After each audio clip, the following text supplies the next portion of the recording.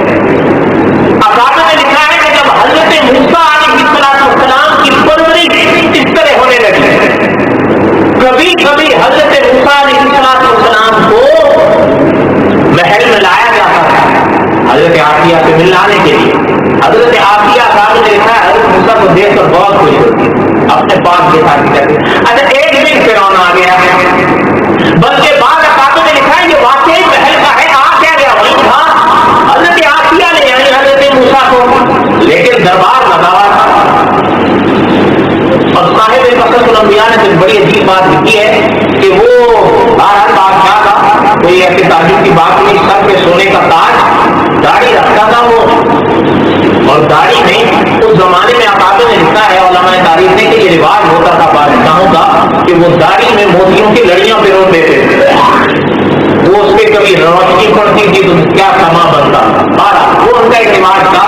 آپ تو نہیں لگاؤ گے لڑیاں موتی کی، بولو تو صحیح، کہاں ڈوری میں لگا کے داڑھی ہوگی تو لڑیاں بھی لگیں گی، داڑھی نہیں تو لڑیاں کہاں سے لگیں گی؟ دعا کرے جنہوں نے نہیں رکھی اللہ تعالیٰ توفیق دے۔ اچھا وہ حضرت عافیہ آئی، اکابر نے لکھا ہے کہ ہمارا ملکہ تھی، آ کر حضرت موسیٰ کو فرعون کی گود میں بٹھا۔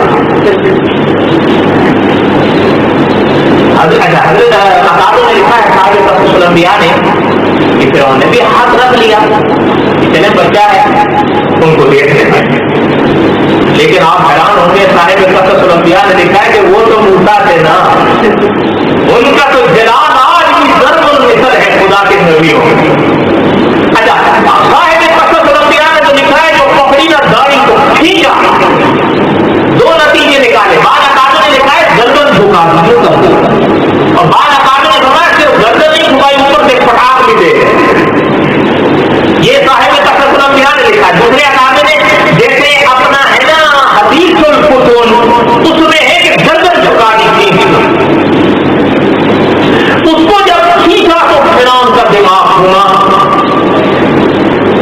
بعض اکابر نے لکھا ہے کہ اس کے سامنے جو وزیر کھڑے تھے ان کا دماغ گھوما، کیونکہ وہ تو پہلے ہی پریشان تھے ان حالات سے، کیا اچانک آنا یہ سارے ماجرے ہونا، لیکن انہوں نے جب لکھا، اور بعض اکابر نے لکھا ہے انہوں میں سے کسی نے پاس آ کر کہا کہ بادشاہ سلامت، حضرت خلیل کی پیٹ گوئی یاد کرو، وہ ہٹ گیا۔